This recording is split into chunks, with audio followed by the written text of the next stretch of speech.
the Sadc region. We're going to have presentation that are going to talk to how we are working towards that realization.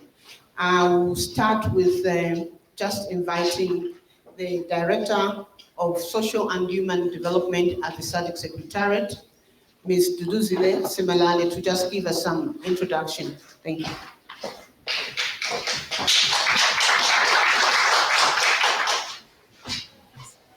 Good afternoon, colleagues, ladies and gentlemen. Thank you, Barbara, for setting us and giving us and setting the tone for this event.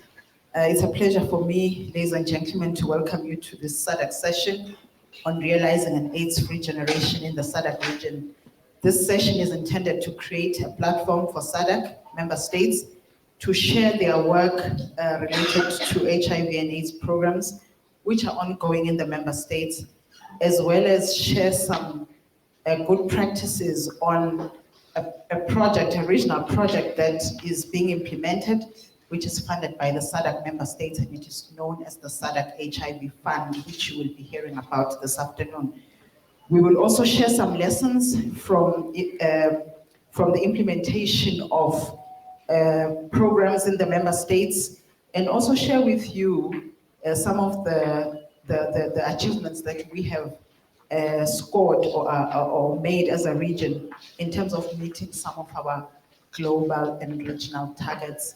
I will not waste any more time and hand over back to Barbara, our MC for today. And I just want to invite you to enjoy our session today. Thank you.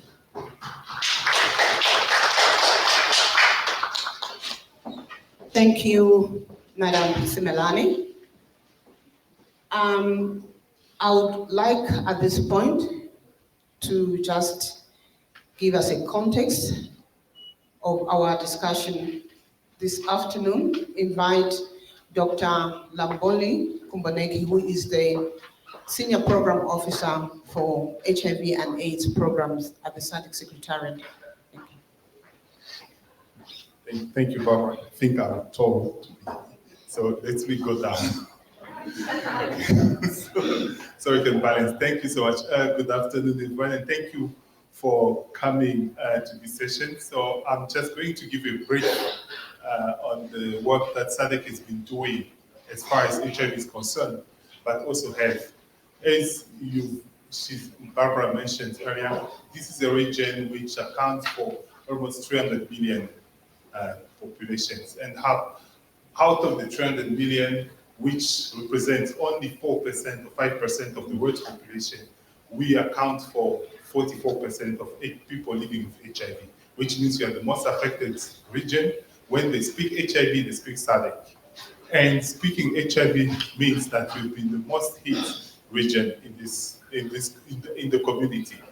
By addressing, Sadc, it's made of the 16 member states, which are led by our head of states, who could not sit behind without trying to address the challenge that we are facing as a region. In Sadc, we are not only talking about trade, but we're also talking about human capital development, which is about health, education, about labor, and we make sure that the Sadc citizens are healthy and response. Hence, in 2003, the head of state have made what we call the Maseru Declaration, which guides the Sadc response to HIV. And under the Maseru Declaration, we've got 5 priorities, which address the issues of improving access to care, strengthening resource mobilizations, and also, and most importantly, monitoring and evaluation. Under resource mobilizations, you have heard that we are going to share with you the work that we've been doing, how Sadc is working with countries to address the HIV. We have been working under what we call the HIV Fund, which are funds contributed by member states to address the HIV and support the response at national level, but also at regional level.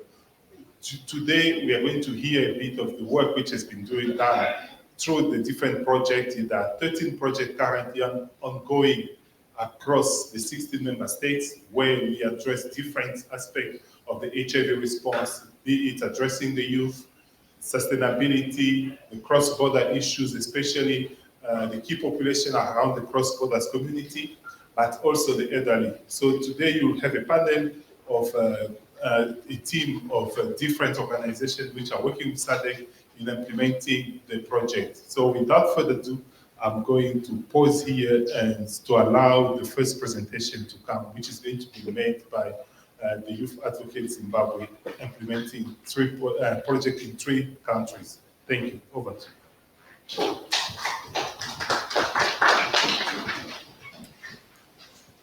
Thank you very much, Dr. Lamboli. Could you please go to presentation number 2? So when you're talking about, just like Dr. Lamboli has indicated, talking about Sadc and the burden of HIV, Youth Advocates is at the cutting edge of designing social behavior change programs that tackle HIV at its core, which is the young people. So Youth Advocates is pioneering a project within the Sadc region called the 393 Youth Helpline across 3 countries. And this project integrates the use of calls, SMS, and social media to package and disseminate age-appropriate information to young people. When we talk about the use of communication gadgets, I'm sure if you look in this room, one or the other, we are all connected, and I'm also connected to the world.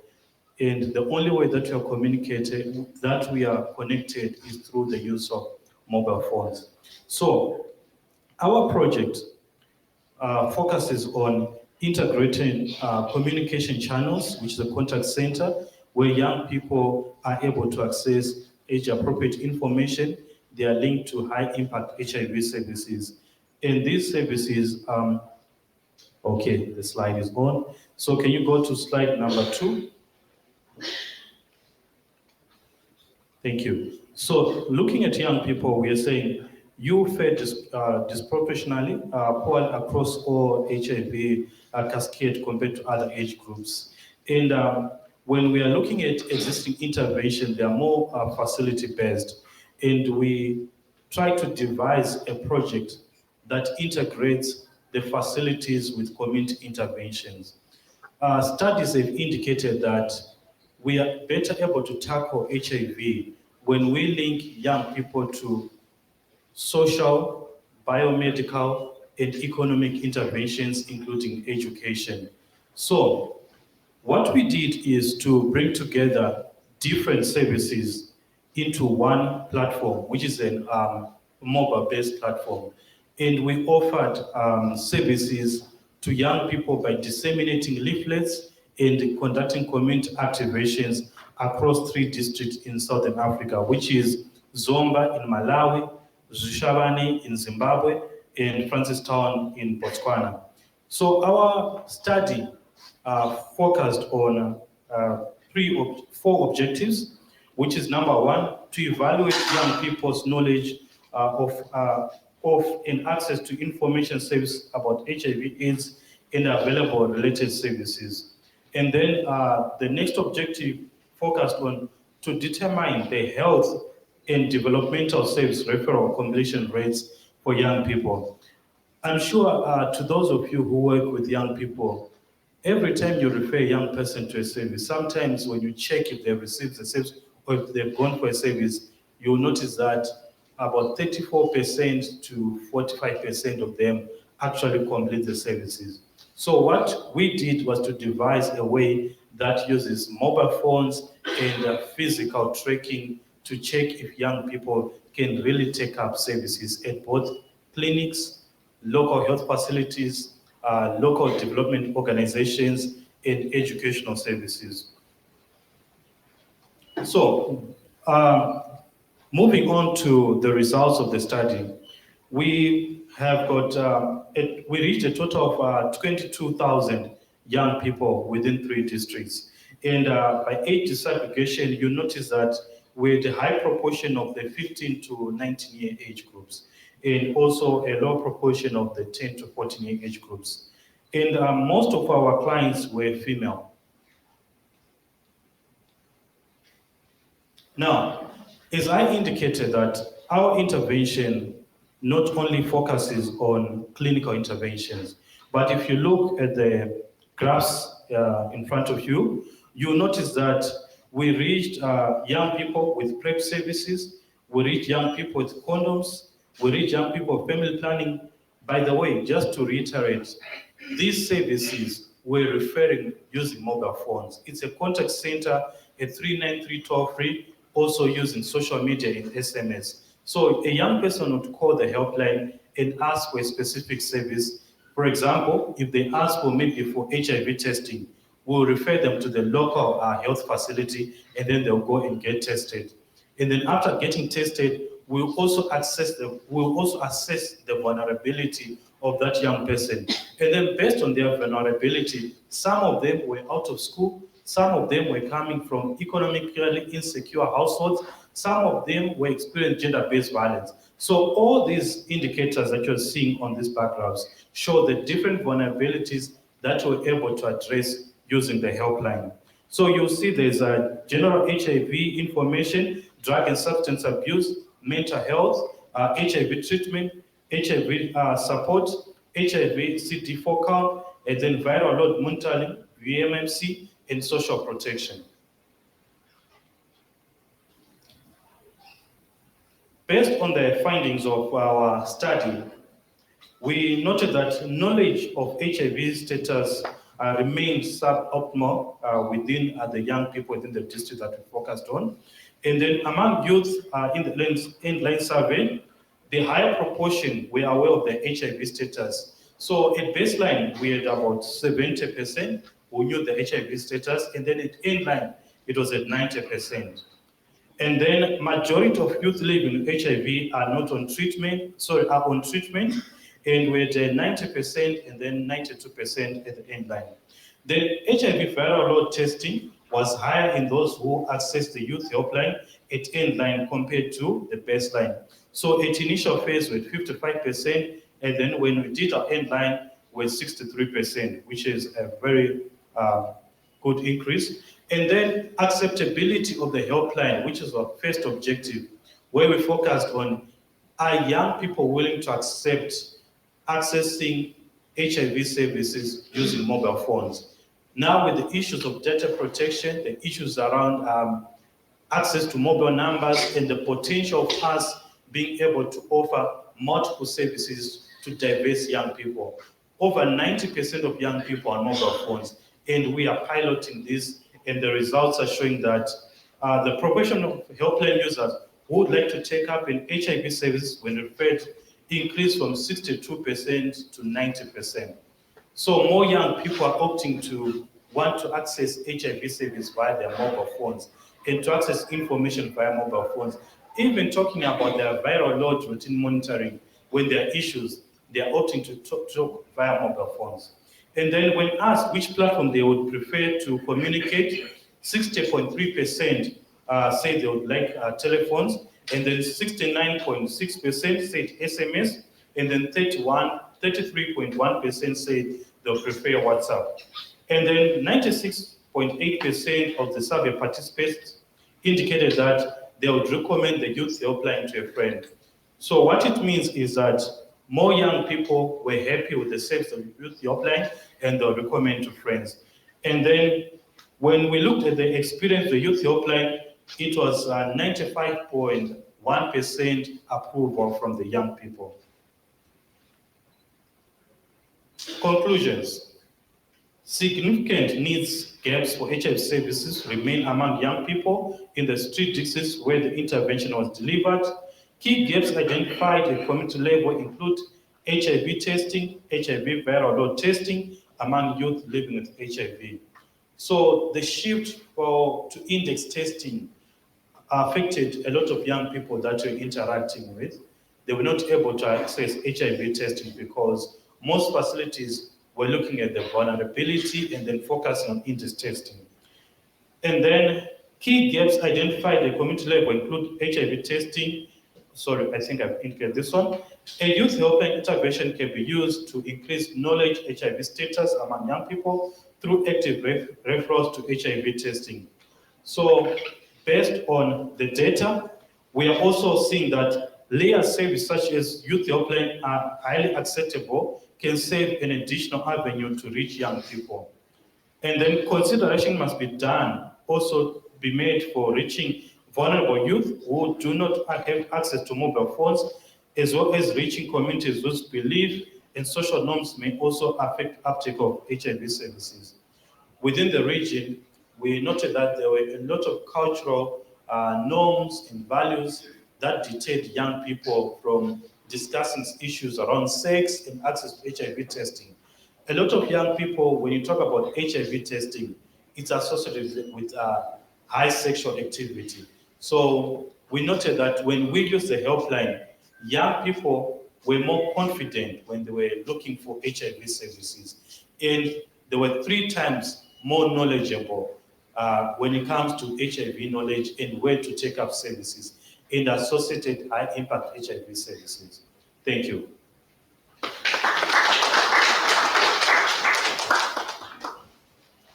Thank you very much, Dr. Songore, Director of Youth and Advocate Zimbabwe. We are moving to University of KwaZulu-Natal. The next presenter is Mr. Patrick Nyamazure. Is going to tell us about his interventions. Patrick. Thank you. Okay, you speak from there? Or would you want to come up here? Thank you.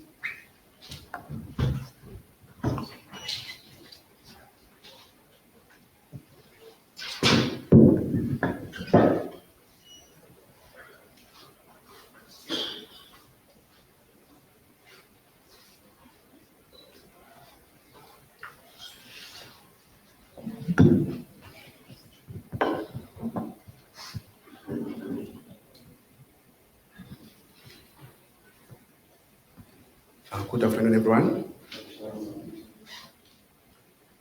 So I'm going to be presenting on a study that was done by HEAD in collaboration with 3 institutions in Malawi, Zambia, and Zimbabwe. So before I begin, I'll just put a disclaimer. I'm presenting on behalf of the research director, Professor K. Malini Govenda, who could not make it today because of other pressing commitments. So I'm saying this so that you bear with me if you hear some names from my side, because I have big shoes to fill. So Malawi, Zambia, and Zimbabwe are 3 countries that have recently included men who have sex with men and transgender individuals on their ART programming. While this move is good and commendable and also necessary, there are several evidence gaps that have been identified. So evidence from other studies that have been done in other settings and regions shows that men who have sex with men and transgender individuals, they face quite a number of difficulties and challenges on their health journeys.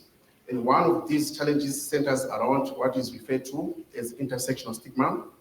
And specifically in this study, intersectional stigma refers to stigma that centers around sexual orientation and gender identity, as well as HIV stigma.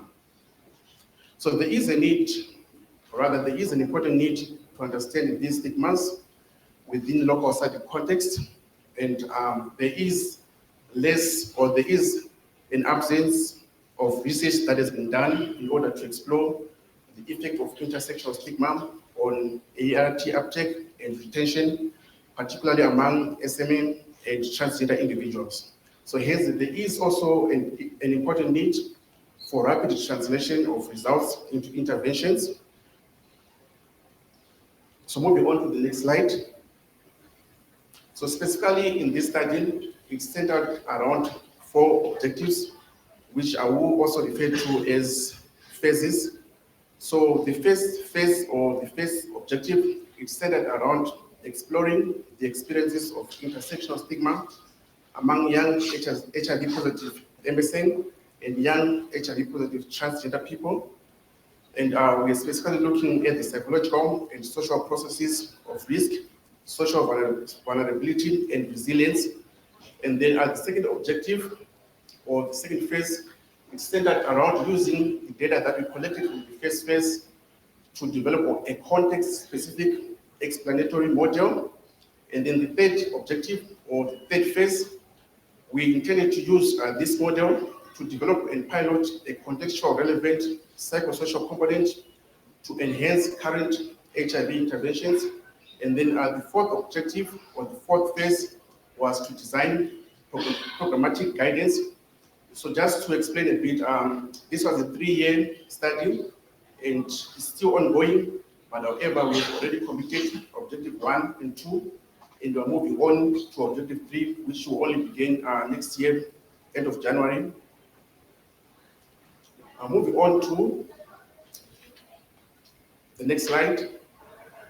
So based on the first phase of the study, or the exploratory study that we conducted, we found that in these 3 countries, which is Malawi, Zambia, and Zimbabwe, intersectional stigma was indeed potent, was indeed a potent phase in the context of these young people who are living with HIV and who also identify as MSM or transgender individuals.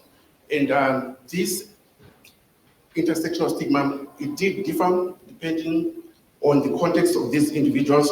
So for example, you find that some of the young people, they reported that when they visit the health facilities, they are denied services, or they are denied health services.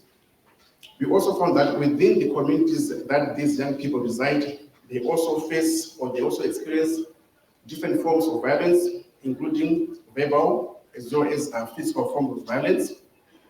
All the participants were actively engaged in managing their outward facing identities through various strategies. So you'll find that most of those young people, whenever they did experience the different forms of stigma, they had to look for different ways to fight, or for different ways to protect themselves. So you find that also being on art had specific meanings and significance for these participants, and this was linked to how they take their ART. So a typical example is that you find that these young people, they did not disclose their identities. They were living with HIV, and they also identified as MSM or transgender, but however, the findings, they revealed that they did not disclose their identities at once. So a typical example, you find that most of these young people, they were attending university, so probably you find that they would disclose their sexual identity within the university context, because it's a bit open. People can openly show, or they can openly identify. They can openly identify as MSM or transgender, but you also find that that same individual, they do not disclose their HIV status within that university environment. You find also that when that specific individual goes home, probably over the holidays, they will disclose their HIV status so that they can get support from family, but however, they did not disclose their gender identity, probably because the family or the community environment is not accepting of their identity.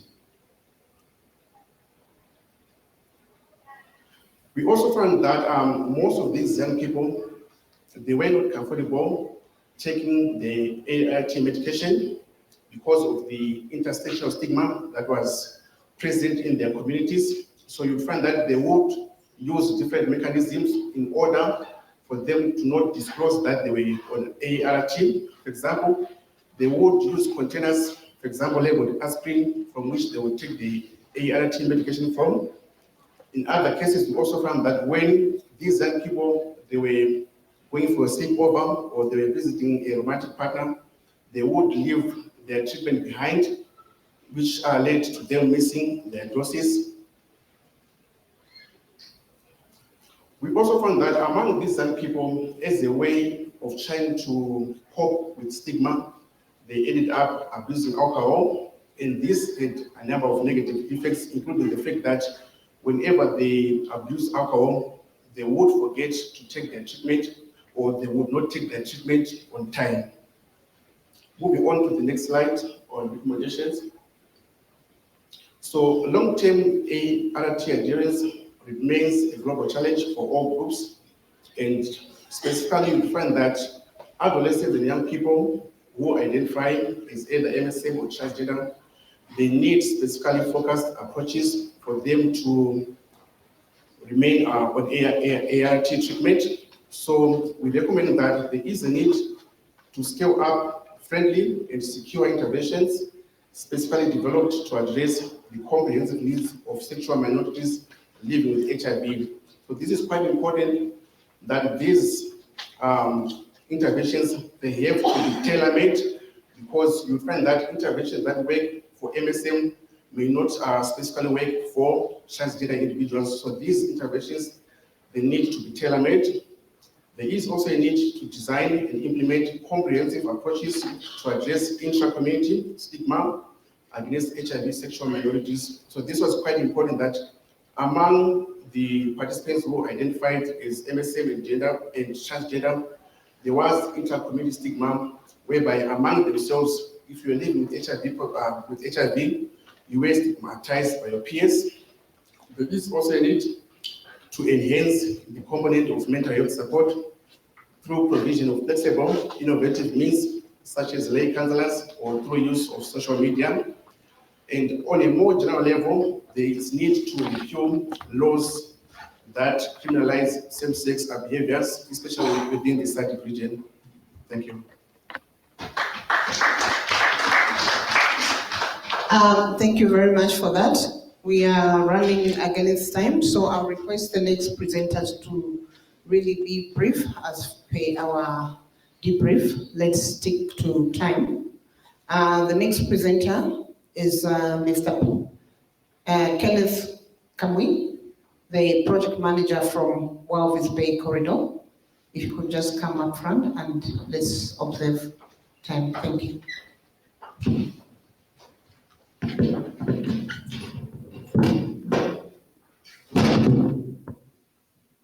Good afternoon, and thank you very much. In the interest of time, please, if you could go to slide number 4. I am Kenneth Kami, working under the Walvis Bay Corridor Group in Namibia, where we are implementing a Sadc project, which looks at strengthening and scaling up comprehensive HIV/AIDS services across the 4 border sites, 2 in Namibia, 1 in Zambia and Angola, under the round 3 of the Sadc HIV special programs. This project has specific 4 objectives or goals. One which looks at strengthening the HIV testing systems amongst the key populations and the cross-border mobile communities within the Namakunde site, which is in Angola, Namibia, Oshikango, Katima Mlilo, and also in Zambia, Sisheke. And also the second goal is to improve the management of PLHIV clients diagnosed within these 4 sites. The other is to also ensure that the clients that are diagnosed on treatment within these sites and projects are retained on treatment and also have virally suppressed outcomes. The other is to improve and increase access to prevention control of COVID vaccination or COVID services. Next slide. The implementation of this project morally looked at implementing a DST model where we, under the Sadc project, the Walvis Bay Corridor Group set up clinics, which are ART clinics within the 4 border sites. And these clinics were primarily responsible for providing or used for providing HIV services. And this was complemented by providing the other services outreach using the mobile approach and also incorporating the peer-led approach.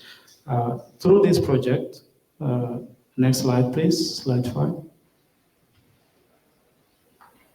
Through this project, we were able to engage a number of key population, cross-border mobile population, starting from the year August 2021 up to the latest results that I'm sharing, where information sessions reached out to 29,216 key populations within the cross-border sites, as mentioned, of whom out of that, 18,004 accepted an HIV test within the project, and 635 actually tested positive, which gives the HIV positivity yield of the project to plus minus 4%. 617 out of those were enrolled on care and treatment within the project sites, others opting to be enrolled at different public facilities within the geographical areas. I must mention that all these services that were provided were actually provided for free with support and funding from Sadc and the relevant Ministry of Health in terms of member states. Within the project, as at the end of September, there were about 981 key populations and cross-border communities that were accessing or actively on HIV treatment. Within that time frame, as well as part of the prevention package, we were able to enroll 2,322 clients on PrEP, of which 427 by the end of September were still actively taking PrEP at the 4 sites. Using the social network strategies, we also conducted HIV self-testing in a total of 7,276 tests were done within the sites. Next slide, please.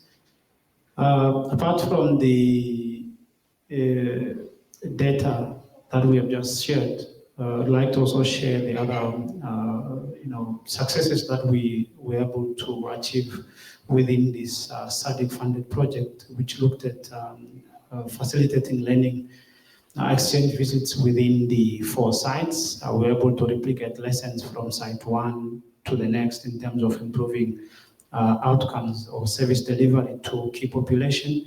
There was really a strong buy-in from the relevant Minister of Health from the member states, where the relevant Minister of Health were providing capacity building, clinical supplies to all the clinics and operations that we did within the project.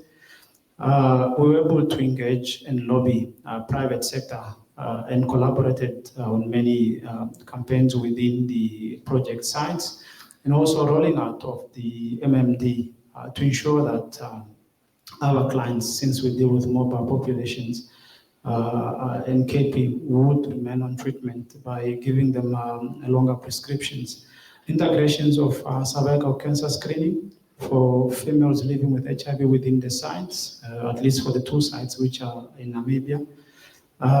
Provision of COVID-19 services as well is integrated within all the 4 sites. Improvement of ART retention to ensure that when the mobile populations are on the road, we created awareness in terms of where they can get services alongside the corridors as they move. Next slide, please. A quick recommendation from our end and our experience on the project is to look at expanding the scope of the project to include services for NCDs, which could help destigmatize HIV, mental health services as well, cervical cancer screening specifically for female ART clients, also looking at strengthened collaboration between the HIV program and the malaria program, as all the 4 sites that we worked at in the malaria-prone zones. We have within the 4 sites, for example, the Gatima border, which is a border between Zambia and Namibia, officially started operating 24/7, looking at expanding the operations of the border clinics to be able to cater for clients that are moving after 1700. Within our lessons as well is to look at how we can leverage lessons from all sides in terms of supporting or contributing towards harmonization of national NSP, and also to just strengthen multi-sectoral approach to be able to provide a comprehensive package for key populations and mobile communication. In brief, that is our experience. Thank you very much. Thank you. We'll quickly go into the next presentation. Please, if you have any question, you just keep them. We'll get them at the end of the presentations. The next presentation, Mr. Joseph Basha, Program Manager for Help Age in the United Republic of Tanzania. Please, let's stick to time. Thank you. Thank you so much. Good afternoon. I will be very brief and very securely in our golden time. But maybe let me start by just highlighting that as we are talking of HIV/AIDS aging, of the world's population that is estimated to be 38.8 million people living with HIV and AIDS, 10% of those are people above 50 years of age. So there is a need really to look at it and in a more informative way. So I will be sharing a brief of the project that we're implementing under the Sadc funding that is implemented in 3 countries of Tanzania, Malawi, and Mozambique. Next slide, please. Yes. So the project is on supporting timely screening and diagnosis of HIV and AIDS, and the ART initiation, good adherence, but focusing on 50 plus population. As said, the project is implemented in 3 countries, Tanzania, Malawi, and Mozambique, with the partnership of 3 organizations, AfriWork in Tanzania, Manepo in Malawi, and for COSA in Mozambique. The project was aiming to contribute to the UNED's 95 targets on testing, adherence, and the suppression of HIV, of viral infection. And basically, the project has 3 major. Next slide. Next. Yes. Was aiming to realize 5 major results. One of it was on. Sorry, maybe I have moved so far so quickly. Can you go back just one slide back? Yes, was aiming to reach 5 major results. One was to improve skills and knowledge to health professional, but also with the involvement of community health care providers at the community levels, but also increased access to HIV testing, management and treatment for the 50 plus population, but also was to increase awareness among older persons, but also adolescents that are living in multi-generational households, but also to generate a body of evidence on impact of age-related shifts of IRT on the population aged 50 and above, but also to inform the national and the Sadc HIV and AIDS responses to prioritize universal access for the 50 plus population. And sorry, we'll be moving clockwise with the slides. Sorry, please go back. Yes. So in terms of key achievements, maybe to say, we're aiming to increase the uptake of ARTs among older persons. And we are aiming at least to improve well-being among 50 plus for to ensure they are functional. And our target was to realize at least 20% of that. But as of we are reporting this, we have managed to reach at least 40% of 50 plus population who are experiencing AIDS and NCD reporting improved well-being and the functional ability. But also overall, we are aiming to maintain adherence to ART treatment in the other NSDs. Our target was at least to realize at least 90%, and I was reporting at least 92 has been realized. But also we are aiming to complete a referral process to be accomplished in time at least 80% of those to be completed in time. But with this one, we could manage to reach around 73% of the referral process being completed in time.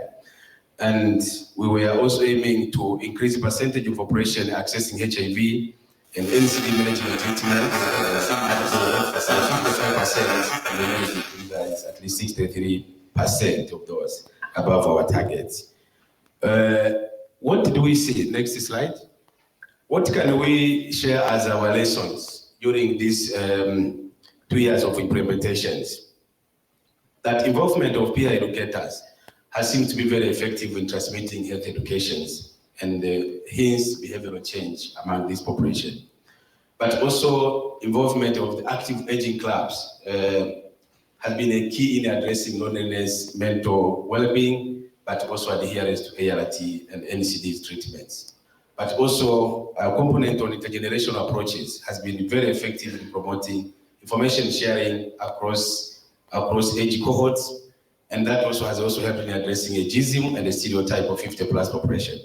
But also involvement of government and the national AIDS committees at all levels seems to be a success in creating confidence but ownership of this project. But also improving linkages between community-based institutions and the health providers at community toward the different levels of health facilities has provided to be a fundamental for achieving UN's targets of 95% in the context of limited health and human resources available. But also the recent development on self-testing and the initiation of ART, involving also private sector, has also helped in has also helped in facilitating acceleration to achieving the 95 targets of the UNAIDS. So may I just end up on sharing that? Please go down to the last slide, at least to show the viewer on what are on our intervention, the pictorial view. Just go to the last slide, please. Last slide. Yes, so in a nutshell, this is a few of the pictorial intervention of how we have been working around our program. On the left side, that is an intergenerational programming where we involve youth and elders meeting and discussing on this issue to do with HIV/AIDS. And then there is increasing of HIV testing and adherence to the ART. But also there is now the awareness and creation through the peer educations. And lastly, we also have the combination of active aging clubs, which is normally become a compulsory package in our programming. Thank you so much. Thank you so much, Mr. Mbasa. The next presentation, 4 of the Sadc member states, 4 of the 16 Sadc member states have reached the 95 AIDS target. And we're going to have 3 of the member states that are here to give us their story on their road to 95 targets. We'll start with the Republic of Botswana. We have Mr. Ontirese Letare, National Coordinator for the National AIDS and Health Promotion Agency, to talk to us. Thank you.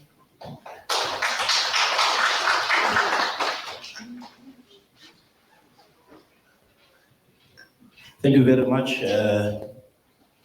Let me just start off by expressing Botswana's appreciation for this opportunity to share with yourselves our contribution in making the Sadc region realize its goal of an AIDS-free generation. And our story will focus on the country's success in the prevention of mother-to-child HIV transmission.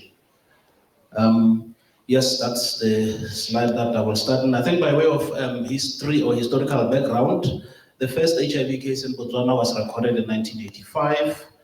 By the year 2000, HIV prevalence among women aged between 15 and 49 years had reached a staggering 38.5%. During the same period, mother-to-child transmission of HIV was estimated at 49%. Next slide. The initial response, let's go to the next slide. The initial response upon the realization that a lot of babies were born HIV positive, government of Botswana in 1998 made the prevention of HIV infections in newborns a priority. In 1999, Botswana started the implementation of the National PMTCT program, thus becoming one of the very first countries in Africa to have such an initiative in place. The key goal for implementing PMTCT was to eliminate new pediatric HIV infections and improve maternal, newborn, and child survival in the context of HIV. The next slide. Right. The National PMTC program was piloted in selected districts from April 1999, with the national rollout starting in July 2000. Starting from November 2001, all public health facilities were offering the PMTCT program. By the year 2009, mother-to-child transmission rate had dropped to 4.4%, reaching 3.9% to 2% between the years 2010 and 2014, and just under 1% as per the 2023 program data. Let's move to the next slide, please. Now we have skipped so many slides. I have 24. Now some noteworthy interventions. Social mobilization. Go down to the next slide. Again, okay. Social mobilization has been decentralized to communities, which resonates, I believe, well with the 2023 World AIDS Day theme of Let Communities Lead. Routine HIV testing for pregnant mothers, which is done every 3 months from pregnancy to delivery, and testing every 3 months after delivery until end of breastfeeding is one of the strategies that have been used. Mothers who happen to contract HIV, either during pregnancy or breastfeeding, are initiated on ART immediately. Next slide. I want to talk to you about now what I would call icing on the cake. Let's go to the next slide. Right. In 2021, Botswana was certified by WHO for the silver tier on the path to elimination of mother-to-child transmission of HIV. This was a great achievement for a country that had been categorized as among HIV high-burden countries. If you move to the next slide, now, on the 3rd of December 2021, we had the honor of having the regional director, WHO, flying into Botswana specifically to hand over this certificate to the president of Botswana. And that shall remain dear to us and motivate us to move to the attainment of the gold tier. Now, potential challenges which you will not find there. We see a worrying trend of HIV, new HIV infections and pregnancies among AGYWs category in the population. This is an indication, like South Africa stated the other day, that there is a lot of intergenerational sexual relations between older men and younger women, and this has to be stopped. We are very fortunate in Botswana that our First Lady has been appointed recently UNAIDS champion for the engagement and empowerment of the AGYW, and we're using her influence to address challenges of the young women. Secondly, we're implementing the male engagement strategy, and I invite you to a side event tomorrow where we'll be talking about this male engagement strategy. The last slide is just to say thank you very much. And in Shona, Ndino Tenda. Thank you very much.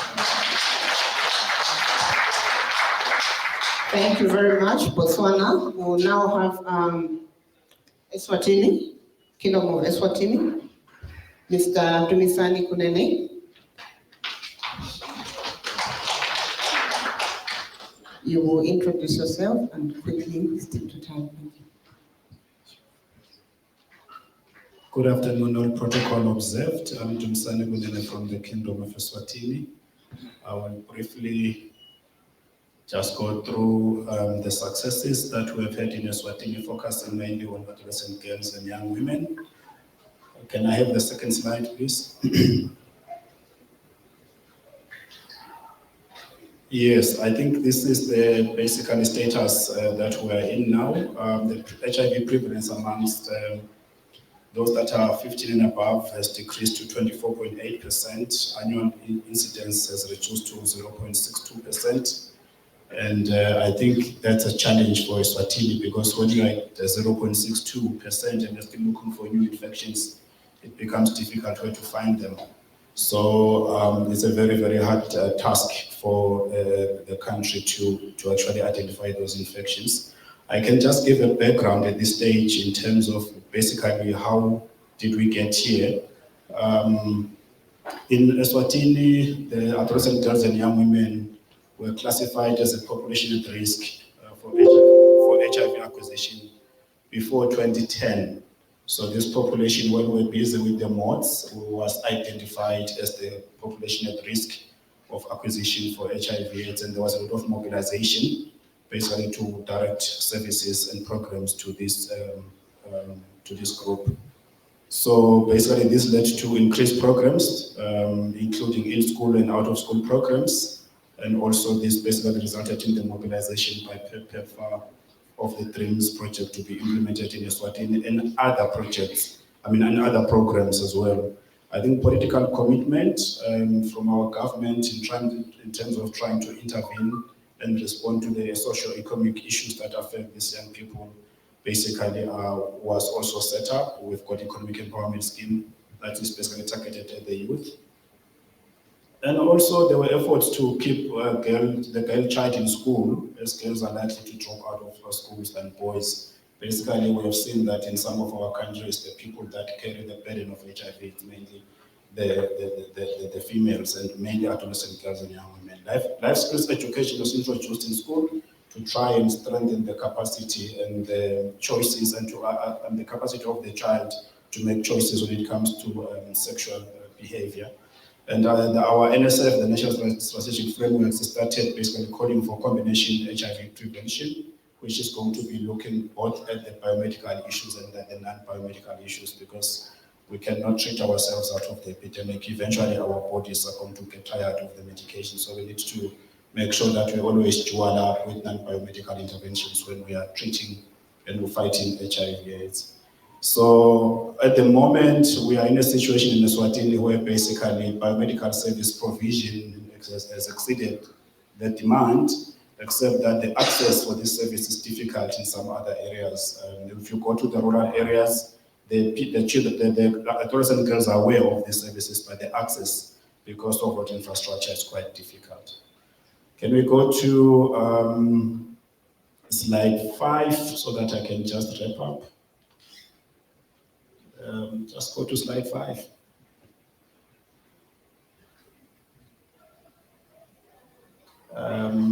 Yeah, this is the slide basically that I would like to basically wrap up with. Not in terms of time, it's just basically for you, for all of us here to have an appreciation of what we're dealing with. I think the challenge that we're already having with preventing new infections, as I've already mentioned, and also in terms of even our own results recently, can you just put all of those things that are supposed to be there so that the audience can see, please? All right.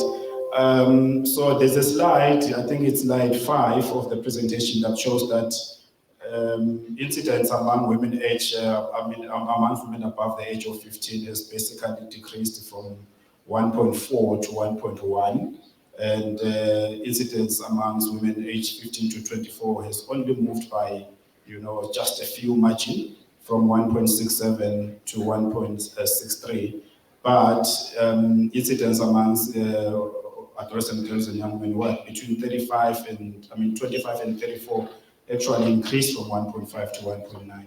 So already we're seeing challenges in terms of basically ensuring that we sustain the gains that we've made, and we continue to basically reduce infection such that we get rid of this burden of HIV on our health systems. I think what we are being careful about in Eswatini is basically is over-celebrating. I know we are being celebrated a lot, and we also celebrate quite a lot in terms of these achievements, but we do not want to bask on, deceiving peace. We saw this in Cambodia when there was a change of regime, that there was peace for a while, and suddenly there was genocide that eliminated 1.5 to 3 million people. So we do not want to stay long in the glory days. We just want to get on moving, because the sounds of new infections are very, very loud and clear to us. High unemployment rates in Eswatini, donor fatigue, we can already see that. Treatment fatigue amongst these amongst the youth, and also various social and political stresses that create vulnerability. So these sounds, basically that are basically moving forward and coming closer to disturb and destabilize the efforts of preventing infections. They are loud and they are clear. And as a country, we're trying to make sure that we respond to this. So our call is just that all of us in Southern Africa will continue listening to these voices and not basically use earphones to block the voices that are taking our strategies for HIV prevention. Thank you. Thank you very much, Mr. Kumene. Last but not the least, presenter, Dr. Bernard Mazimba, Chief Executive Officer, Zimbabwe National AIDS Council, Republic of Zimbabwe. Thank you. Okay, thank you, moderator. Afternoon, everyone. So I will quickly, share with you the Zimbabwe experience towards 95. Really, for Zimbabwe, we've made great strides to achieving these targets. But the journey started 2 decades ago, and what we've done is we know that we had one of the highest prevalence rates in the world. The country really had to, and still continues to adopt and to adapt, guided by global, regional strategies. But we also have had to use our own strategies in the country to fight the epidemic. We've had to develop homegrown solutions to tackling HIV, noting that over the past 2 decades, we've had to deal with other external factors which prevailed in the country and which had a bearing on our health as part of the determinants of health. So, but I'm glad to share with the House that despite all what has happened politically, economically in Zimbabwe, we still have our partnerships with donors. They've been maintained, and those partnerships, together with domestic solutions, has really made us achieve these remarkable results which we are talking about today. We have tried to, as the epidemic has evolved over the past 2 decades, and with the advent of art in the last decade, since 2005, we have really tried to combine science and data to inform our programming. We really rely on that, and we have even adopted over the past few years, when we've realized that the epidemic is no longer generalized, we've had to deal with those groups, subgroups, which we felt were lagging behind. So solutions for Zimbabwe really are homegrown and respond to what is happening in the country. I'm going to share just a few slides with you there, which talks from 2015, when, if you look at the last bar there, it's actually 0. That means in 2015 up to 2017, we were not tracking viral load suppression.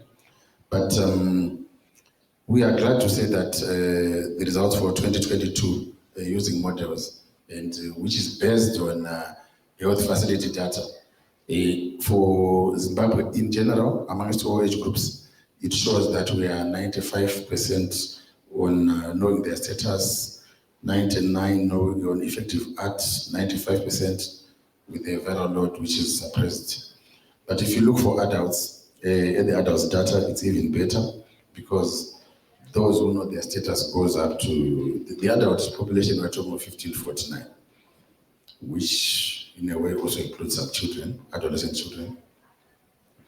But it rises up to 97 from 95.